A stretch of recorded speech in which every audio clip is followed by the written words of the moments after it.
At the end of the day, the biggest problem between Molly and Issa has been their lack of communication. From the very beginning, I'm gonna start with episode 1. From the very beginning, when Molly approached Issa at her mixer, Molly stays approaching Issa at things that Issa is putting together. But when she approached her, wanting to talk about her relationship with Andrew, like inappropriate timing. When she approached Issa, after the mixer was done, when she was talking about, like throwing jabs about Condola and like why your life gotta be, your life ain't gotta be this messy. That was so inappropriate. It was so unnecessary. I feel like the biggest problem these two have is that they have like these insecurities. The show is called Insecure, and they are not communicating them in a way that's really helpful. So from that scene where Molly was like, your life ain't gotta be this messy, instead of Issa just saying, oh, okay, she should have said, girl, why are you being like this? Like, why are you coming at me like this? Or even Molly, if she could have some insight into her behavior, stopping herself and saying, I am concerned for you as a friend, and I just want to make sure you're making the best decisions.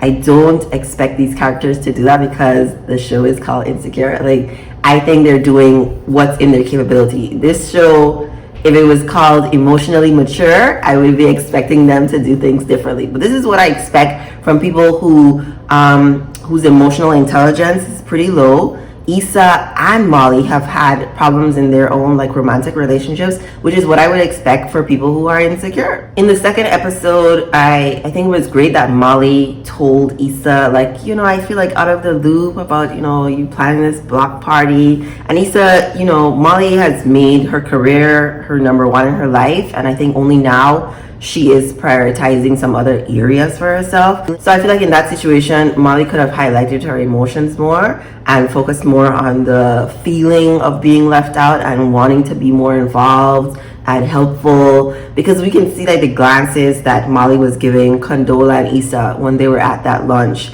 Like, I'm one of those friends, like I don't identify with Molly or Issa completely, and I feel like people who do relate to one character more, or feels like one character is right and the other one is wrong, probably in their own life was more in the experience of either one. I feel like my perspective is more like I can relate to both of them. Like, I get it. I don't really think one is worse than the other. I don't really. I mean, if I had to give it to somebody, maybe Molly. Maybe, but I really feel like they're basically even in their lack of communication and their jabs at each other. I'm one of those friends who, like, you need to tell me if somebody else is going to be there. I usually have energy for one other person. If you're like my good friend, if we, plan a lunch and then you don't tell me or you don't ask me if somebody else is going to be there, I am definitely going to let you know that I'm uncomfortable. So, Molly kind of communicated that, like, I thought it was just gonna be two of us. I really wanted to talk to you. Issa, I don't know. Issa's like in planning mode, and so it's like, oh no, Condola is cool, like it's no problem. I would have approached that after the whole lunch situation to then be like, girl, I still need to talk to you. And just because you friends with Condola don't mean I need to be friends with Condola. I'm not really trying. I have my friend group, no new friends. Like, I need to talk to you. I would have communicated that. But what we see throughout these first 5 episodes is just they're not really communicating their feelings about things. I think another big thing that's happening with Molly is, I've talked about Issa being her emotional support. Issa is always there when Molly has something that she's going through, and Molly is seeming to have a really hard time with this idea that Issa doesn't need her, and that Issa is not always available for her. When now Issa is kind of focused on different things in her life. She actually has a focus. Something's going well in her life. She's not the friend who everything is going wrong with. So Molly needs to get used to this idea of Issa is different, just the same way Molly wants to be viewed differently. Issa is different, and she needs to start viewing Issa differently. At the end of episode 2, Molly lies to Issa. White lies are one. Like, I am not the person who lies about things. I just really feel like lying does not serve you, us, what we're doing here. And so Molly lying to Issa about, fixing things with Andrew, who was on the phone, that was a sign of things to come. I know Issa threw that jab. I don't know if it was a jab, right? What I view when Issa told Molly, sometimes I think you want to be miserable. It reminds me a lot of like codependent relationships and how one person feeds off of the emotions of another person, even if those emotions aren't stated. I think it's okay and clear to call this friendship toxic. This is not a healthy friendship. When people are lying, when they're not communicating how they really feel, when they're doing like these passive aggressive jabs at each other, who's happy here? Nobody's happy here. You need to like reevaluate, transition, end it. Like, I have a video on how not, because like I've been in a relationship like this, like how Issa and Molly have self-care Sundays. Like, I had something very similar with my best friend at the time, where we were reading this like self-help book together on Sundays, and then she just like stopped like attending our FaceTimes for it. I think it's hard, it's challenging to communicate something difficult or that you don't think the other person is going to receive well, but I think at the end of the day, doing that thing is exactly what's needed. So I have now become a master of communicating difficult information to people in a kind and compassionate way.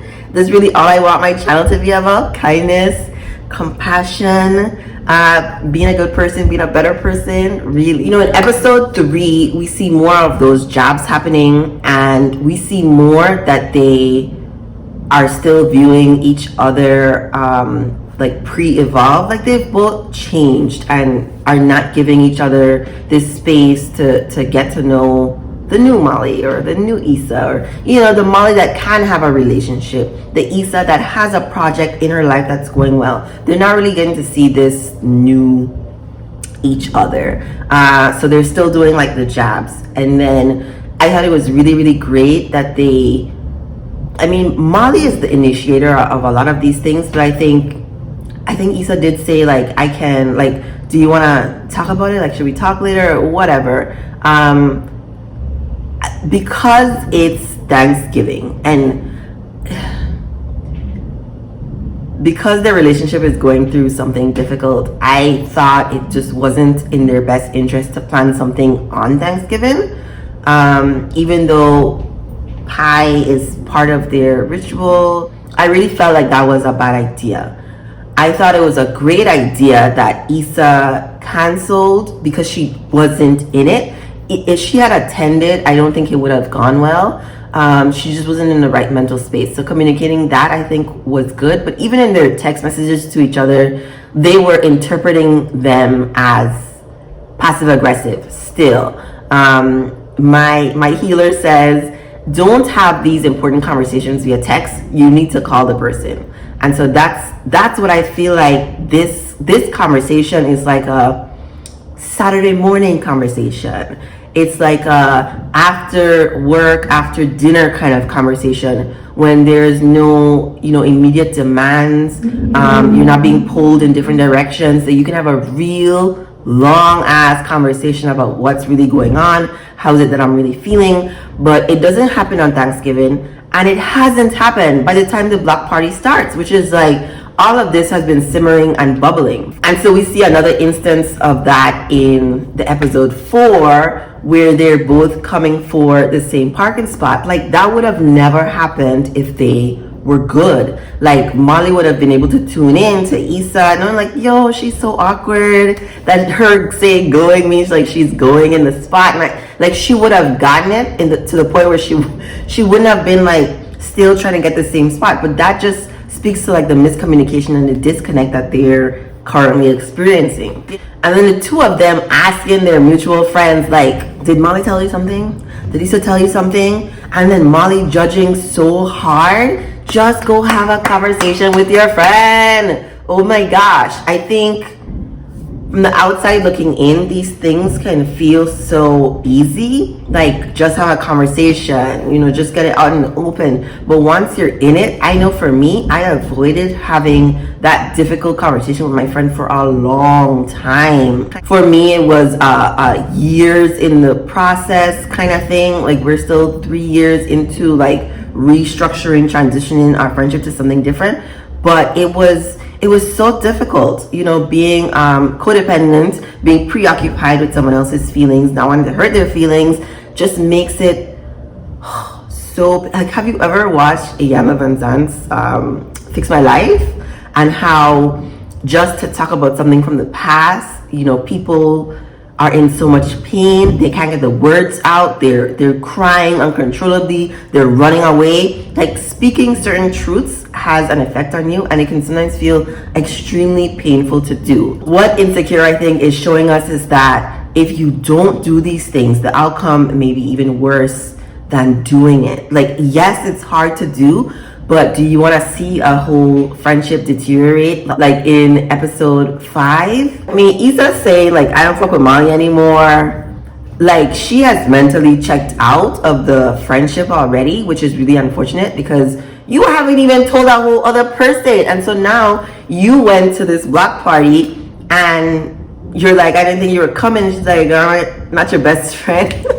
And that was so funny because it's like, are you her best friend? Because like all the things that best friends do, y'all haven't been doing it. And for months, if the block party is in January and Thanksgiving, November, y'all didn't have that conversation.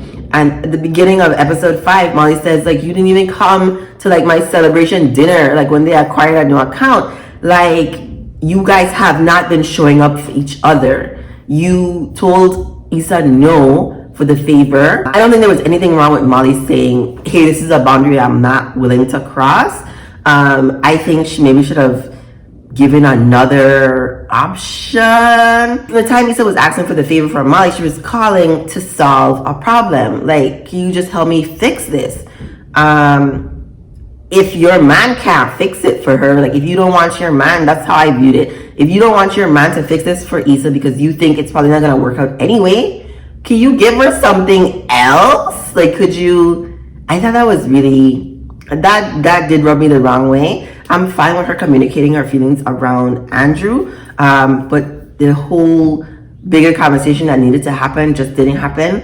And so we saw the whole big blowout fight, and I cannot relate to any kind of big, I've never had a big argument with a friend before, and I've never ever gotten anywhere ever close to a physical altercation. Molly always with the popping up with something at one of Issa's events is just so bothersome to me. I think in terms of like offenses, this was a big offense to me, coming to me at this project that I put on, that I worked so hard. Like, why are you doing it here now? Why can't you control your feelings to be able to approach me at another time where we can actually have a real ass conversation about what's happening in our friendship? And I'm just really curious to see like what happens after this. I've never been in a situation like this, so I don't know what I would do. Like, what would I do? In this space of who I am, like now in 2020, I am an apologizer. I am a big person. I have different levels or, different types of friendships. So I'm fine with like transitioning people to a different role in my life. But how do you come back from someone wanting to fight you, like hit you? Like, how do y'all do that? How do y'all do that? I think that's so disrespectful. I think it's a gross violation of boundaries. I don't know. I'm thinking of like the Love and Hip Hop friends who, make back up. But all of those still are toxic friendships. I I don't know. Like, I don't have an answer for that. I think it really needs to be like a heart to heart. Both people are wrong, so both people need to apologize, and then talk about what they want their friendship to look like and how can we move forward with it. I think Molly and Issa have a great foundation, you know, a lot of history. I'm not the person who throws away friendships or relationships. I really think that we can transition a lot of these things. Maybe they're never going to be best friends again, and to me that's okay. I don't think we have to be best friends. I think we can be cool. I think the same way that Issa is becoming friends again with Lawrence, she can become friends again with Molly. Like, y'all can communicate, but this whole neediness and you are my sole emotional support, you're the most important friend I have kind of thing, hasn't worked and is not helpful. And they will really have, if their friendship is supposed to survive, they will really have to go over in detail the parameters of what they want their friendship to look like. I mean, I hope they work it out. I'm very, very curious to see like how it all plays out in the rest of the season. But like, we'll see. We'll see. Let me know what you think in the comments. Like, subscribe, share, please. And thank you for watching.